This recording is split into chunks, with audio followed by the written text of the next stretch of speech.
The grand ballroom of the Silver Pine Palace glittered with crystal chandeliers, their light reflecting off marble columns that had witnessed centuries of pack gatherings. Maya Clark adjusted the collar of her plain gray dress for the third time that evening, her hands trembling slightly, not from the cold of the autumn night, but from the familiar weight of hiding who she really was. At 23, Maya had perfected the art of invisibility. As an omega in a world dominated by alphas and betas, she'd learned to move through crowds like a ghost, her scent suppressants working overtime to mask the sweet vanilla that would otherwise mark her as submissive, as vulnerable, as less than. She'd been working as a translator for the Royal Council for 8 months now, grateful for a position that kept her mostly behind the scenes, converting diplomatic documents from various pack languages into the common tongue. "Maya, the Northern delegation needs assistance at Table 7, called Director Harris, barely glancing up from his clipboard. "And try not to draw attention. The Alpha King is entertaining important guests tonight." Maya nodded, gathering her tablet and notes. Alpha King Dominic Blackwood. Even his name commanded respect. She'd been working in the palace for months and had carefully avoided being in the same room with him, always scheduling her duties around his public appearances. The less attention an Omega drew from powerful alphas, the safer she remained. The ballroom hummed with the quiet conversations of pack leaders from across the continent, wolves who never worried about their next heat cycle, about whether their suppressants would hold, about being claimed against their will by an alpha who saw them as property rather than a person. Maya knew that precarious existence intimately. It was the world she navigated every single day. "Excuse me, miss." The voice was deep, commanding, with an undertone of alpha authority that made Maya's omega instincts scream at her to bare her neck and submit. She turned to find Dominic Blackwood standing closer than she'd expected, his silver eyes fixed on her with an intensity that made her stomach flutter inappropriately. He was tall, she had to tilt her head back to meet his gaze, with dark hair that looked professionally styled and a custom-tailored suit that probably cost more than she made in 6 months. His presence was overwhelming, the kind of dominant energy that made every wolf in the vicinity instinctively aware of the apex predator in their midst. "Your Majesty," Maya said softly, dropping into a curtsy that protocol demanded. She tried to ignore how the overhead lights caught the strong line of his jaw, the way his silver eyes seemed to see straight through her carefully constructed disguise. "Not for me," Dominic gestured toward an elegant woman seated at the royal table behind him. "My mother has been trying to get your attention for the past few minutes." Maya's gaze shifted to the woman and her heart clenched. Queen Mother Celeste was probably in her late 50s, with silver-streaked dark hair pulled back in an elegant chignon and kind eyes that seemed to hold generations of wisdom. She was making subtle hand gestures, her face lit with a hopeful smile. Without thinking, Maya set her tablet on the nearest table and approached the Queen Mother. "Good evening, Your Majesty," she signed, her hands moving with practiced grace. "How may I help you?" The Queen Mother's face transformed with delight, her hands dancing as she responded. "Oh, how wonderful. I was hoping to ask about the Northern delegation's gift. The carved wolf sculpture. It reminds me of the art from the old territories where I grew up. I haven't seen that style in decades. I'll make sure to relay your compliments to Ambassador Frost," Maya signed back, genuinely smiling for the first time all evening. "Would you like me to inquire about the artist? I believe the piece comes from a small village near the Glacier Mountains." Behind her, Maya was vaguely aware that the ballroom had grown quieter, that conversations had paused, but she was focused on Queen Mother Celeste's animated response about her childhood in the old territories. How few people took the time to really communicate with her anymore. "You're very kind," the older woman signed, her expressions as eloquent as her hands. "Most people just smile and nod when they realize I'm deaf. Your signing is beautiful, so fluid. Where did you learn?" "I grew up with a deaf younger sister," Maya replied automatically, then froze as she realized what she'd just revealed. She'd been so careful to keep her past hidden, to build a new identity far from her family in the Eastern Territories. A younger sister meant family, meant connections, meant a past she'd been desperately trying to escape. "A deaf sister?" Dominic's voice cut through the moment like a blade. He was staring at her with an expression she couldn't quite read, his alpha instincts clearly alert to the fact that she'd just revealed something significant. "You're full of surprises, aren't you, Miss Clark?" Maya felt the familiar panic rising in her chest, the omega response to an alpha's focused attention.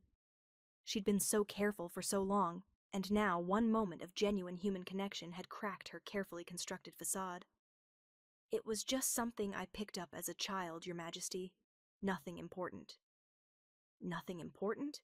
Dominic stepped closer, his voice dropping to a tone that somehow felt more dangerous than when he'd been commanding. "You speak sign language fluently, a skill rare even among trained interpreters. What else are you hiding, Maya Clark?" The question hung in the air between them like a challenge. Maya could feel the eyes of every dignitary in the ballroom on them, could sense Director Harris hovering nervously nearby, probably calculating how much trouble she was about to cause. Her suppressants were failing under the stress, and she could feel her omega scent beginning to leak through. "I should get back to work," Maya said quietly, reaching for her tablet.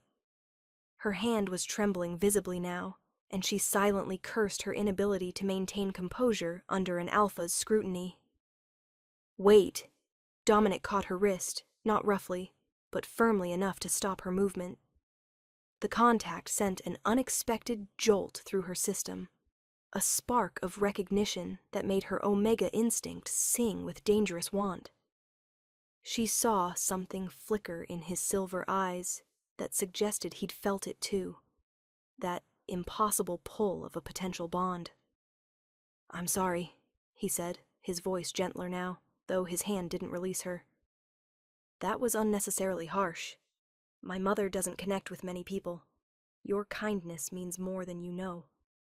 Maya's first instinct was to pull away, to run, to hide before he discovered what she truly was.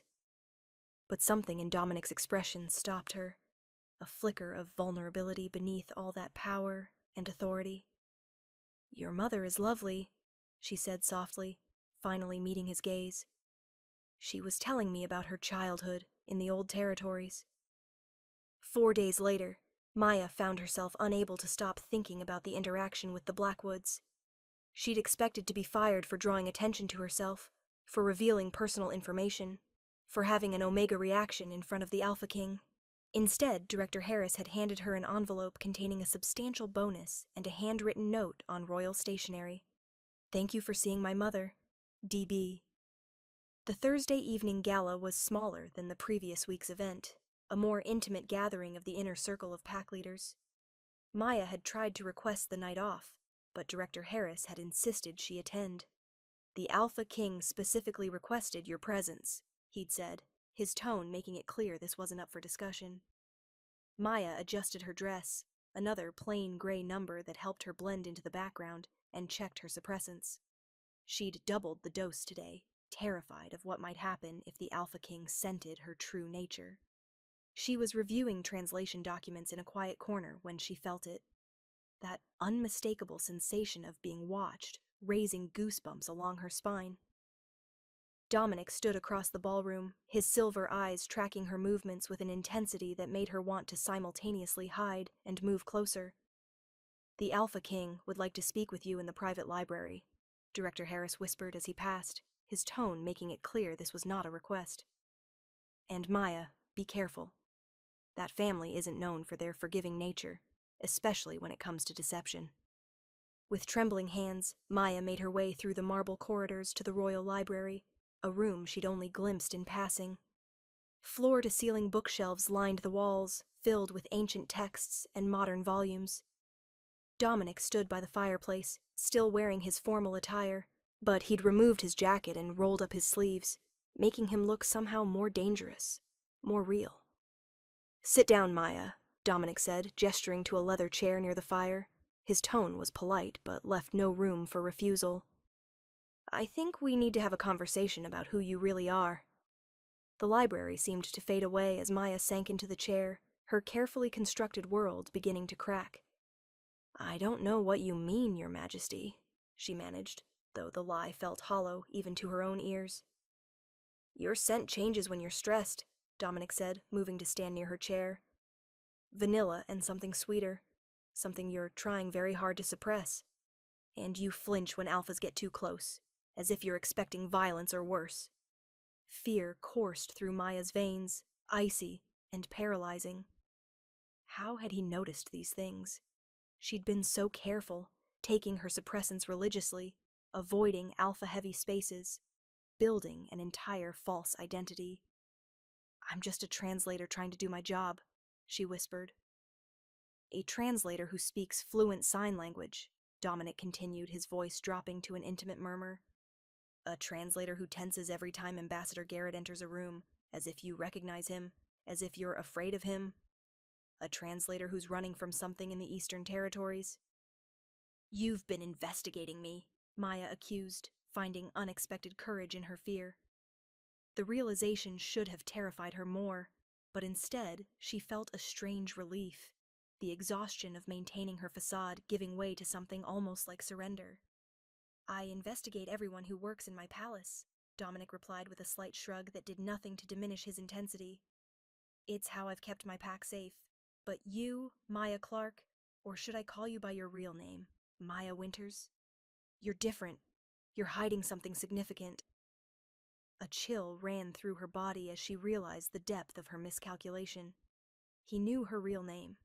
He'd connected her to her family in the Eastern Territories, to the Omega trafficking ring her father had been running, to the life she'd fled. "My mother thinks you're an angel," Dominic continued, surprising Maya with the gentleness in his tone. "She hasn't stopped talking about you since the gala. She says you have kind eyes despite the fear you carry. She asked me to find out why such a gifted young woman would be working so far beneath her abilities." Maya's fingers twisted nervously in her lap, the weight of her secret suddenly unbearable. "Your mother is perceptive, but she doesn't know who I am, where I come from. If she did, she wouldn't be so welcoming." "She knows you're an Omega," Dominic said quietly, and Maya's head snapped up in shock. "My mother lost her hearing in an attack by rogue wolves when I was 10. She's learned to read people in ways that go beyond hearing or scent. She recognized what you are within minutes of meeting you." Outside the library window, snow began to fall, the first of the season, covering the palace gardens in a blanket of white. It matched Maya's sense of everything she knew being covered over, transformed into something unfamiliar. "I'm not what you think," she whispered, her voice barely audible. "I left that life. I'm not part of my family's business. I never was." Dominic's expression softened slightly. "I know. I've read the reports. Maya Winters, youngest daughter of Gerald Winters, who runs one of the largest Omega trafficking operations in the Eastern Territories. You testified against him 3 years ago, helped the council shut down 2 of his facilities, then disappeared into protective custody that somehow failed to keep you protected." Maya felt the blood drain from her face. He knew everything. "My father has connections everywhere," she said hollowly. "The council's protection lasted 6 months before his people found me. I've been running ever since, changing names, changing packs, trying to stay invisible. And you ended up here, working in my palace, serving my mother, all while carrying false identification and illegal suppressants." Dominic's voice was measured, revealing nothing of his thoughts. "I'll leave," Maya said, already starting to rise. "I'll pack my things tonight. Just please, don't report my location to the council. My father has informants there, and if he finds me—" "Sit down," Dominic commanded, alpha authority ringing in his voice. Maya's Omega instincts forced her back into the chair before her conscious mind could protest. "I'm not sending you away. I'm offering you protection." Maya stared at him, confusion warring with hope on her face. "Why would you do that?" "I lied about who I am. I'm an Omega, practically worthless by pack standards. You're my mother's first real friend in over a decade," Dominic interrupted, his voice rough with emotion. "You're a woman who risked everything to stop your father from hurting other Omegas. And whether you know it or not, you're my mate." The word hung in the air between them, impossible and terrifying. Maya's suppressants had completely failed now, her vanilla scent filling the library, mixing with Dominic's pine and storm scent in a way that made her Omega instinct sing with recognition. "No," Maya breathed, shaking her head. "That's not possible." Alphas like you don't mate with omegas like me. You need someone strong, someone who can stand beside you as an equal, not someone who stood up to a powerful, violent alpha and exposed his crimes, knowing it would make her a target for the rest of her life? Dominic moved closer, kneeling beside her chair so they were eye level. Someone who learned sign language to communicate with her deaf sister, then used that skill to bring joy to my mother? Someone who survived 3 years on the run, alone, building new identities and new lives over and over again? That sounds pretty strong to me, Maya. Tears were streaming down Maya's face now, years of fear and loneliness finally breaking through her carefully maintained walls. You don't understand. My father won't stop looking for me. He's told everyone I'm a traitor, that I belong to him, that whoever harbors me will face his wrath. I can't bring that danger to you or your pack.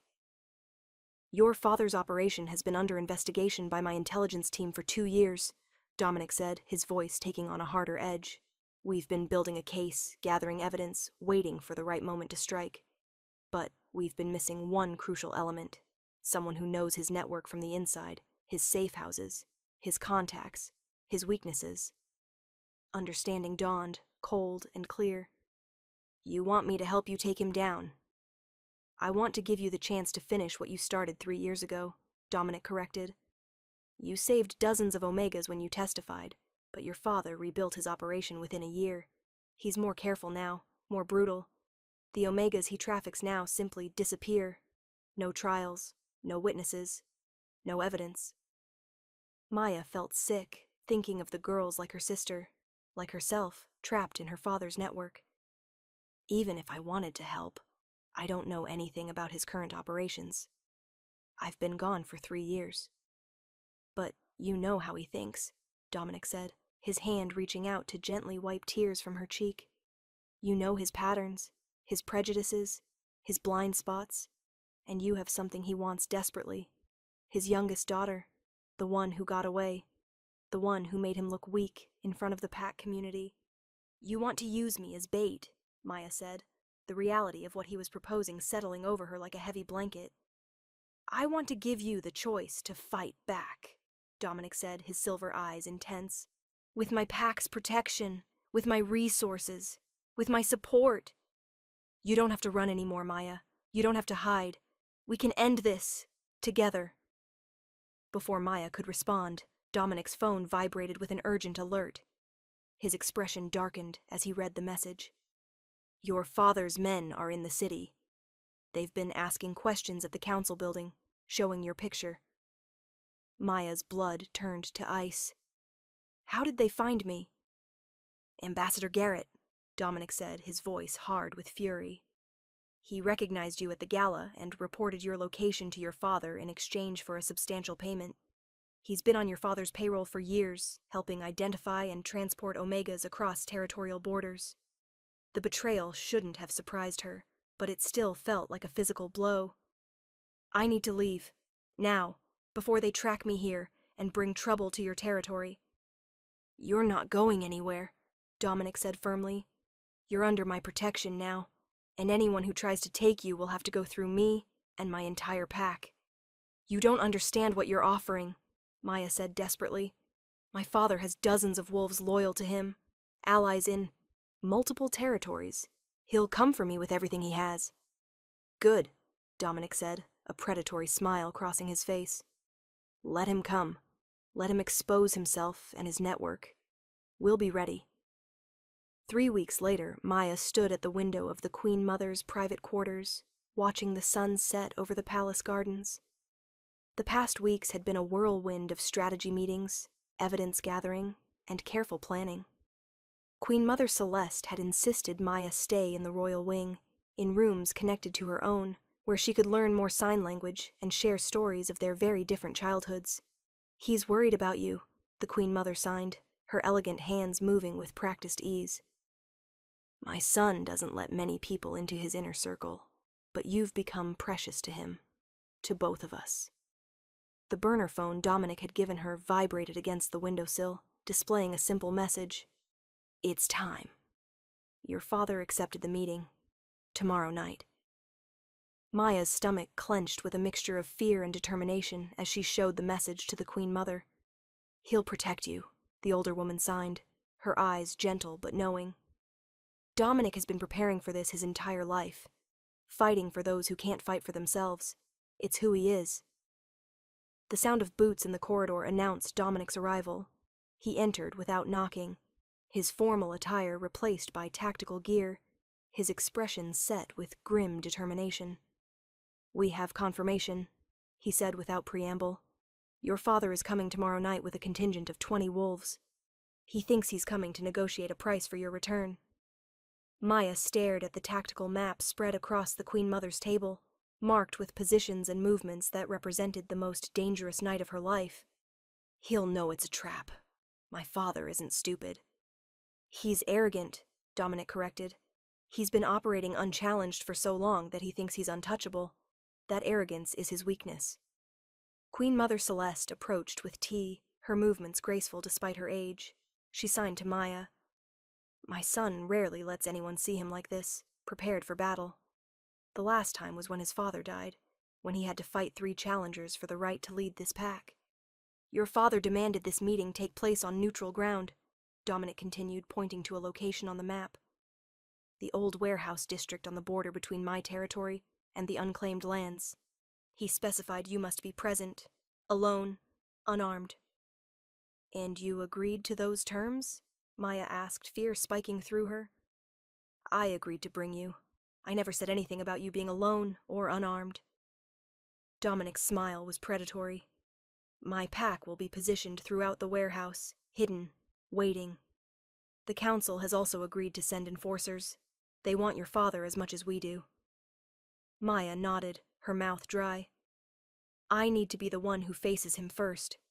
If he sees your wolves or the council immediately, he'll run.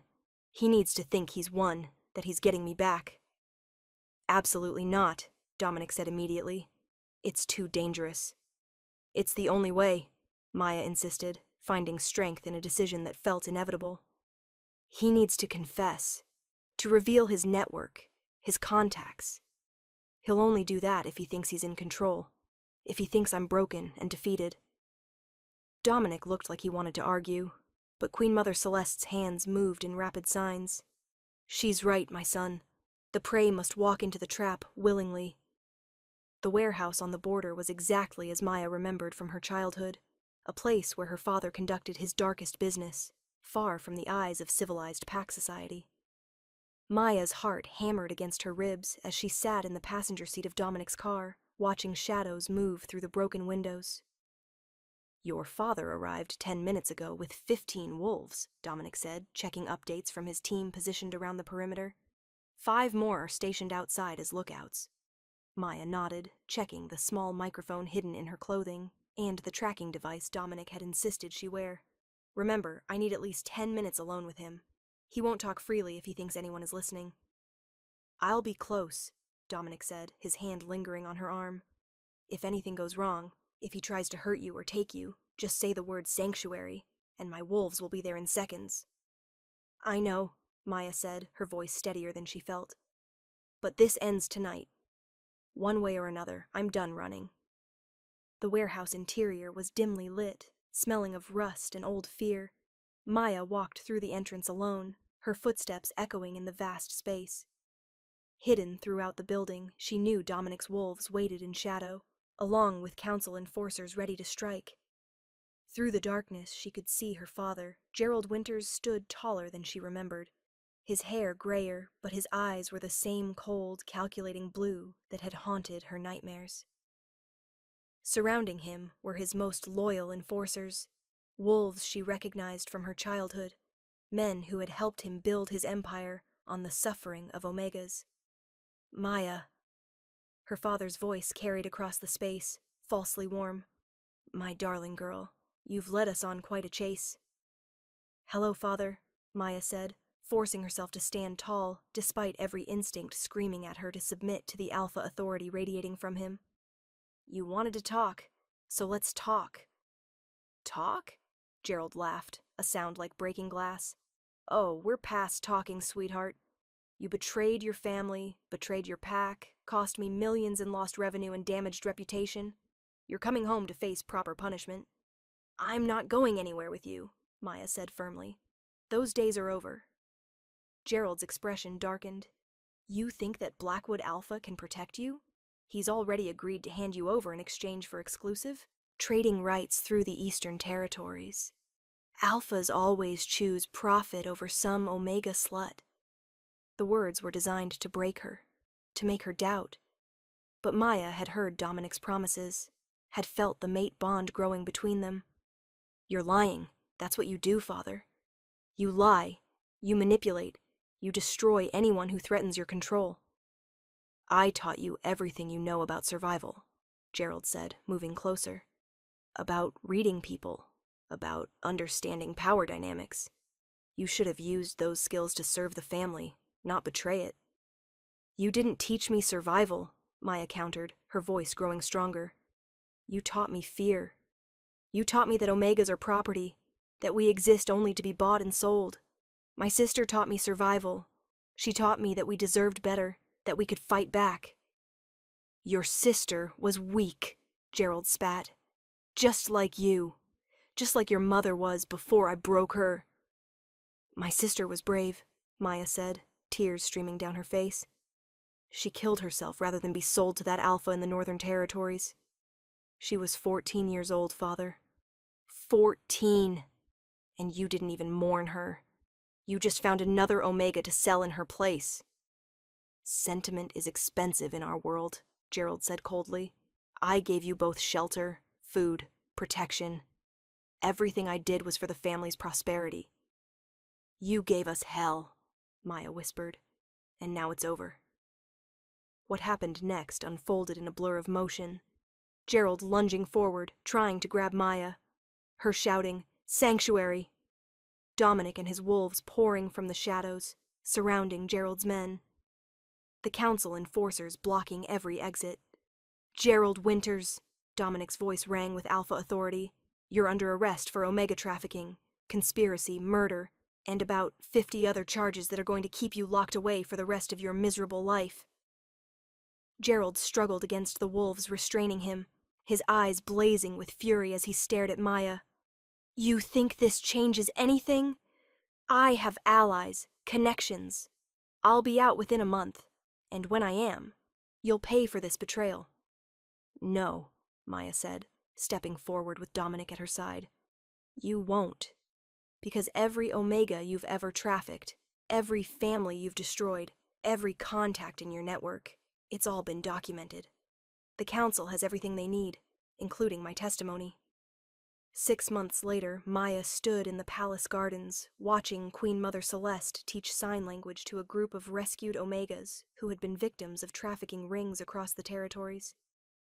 The aftermath of that night had transformed not just Maya's life, but the entire approach to Omega rights and protection across the Packlands. Her father was serving multiple life sentences in the council's most secure facility. His network had been dismantled, dozens of traffickers arrested, and hundreds of Omegas freed and given support to rebuild their lives. You're thinking too much again, Dominic said, appearing beside her with 2 cups of tea, his free hand finding hers with easy familiarity. The mate bond between them had strengthened over the months, a connection that felt both inevitable and miraculous. Just thinking about how different things might have been, Maya replied, watching the Queen Mother, who had become not just her protector, but her family, signing animatedly with young Omegas who had found safety within these walls. Dominic followed her gaze, his expression softening. Different, but not better. Sometimes the darkest paths lead us to the brightest destinations. He pressed a kiss to her temple, his lips lingering against her skin. No regrets? No regrets, Maya confirmed, turning to face the man who had helped her find the courage to stop running, to fight back, to reclaim her voice and her power. Together they had transformed pain into purpose, building a sanctuary where Omegas were protected, valued, and given the chance to choose their own destinies. The shy translator who once hid in corners had become the Alpha King's mate, his equal, his partner in reshaping their world. and the sign language that had first connected her to the Queen Mother had become a bridge between the powerful and the powerless, proving that sometimes the gentlest forms of communication carried the strongest messages of change.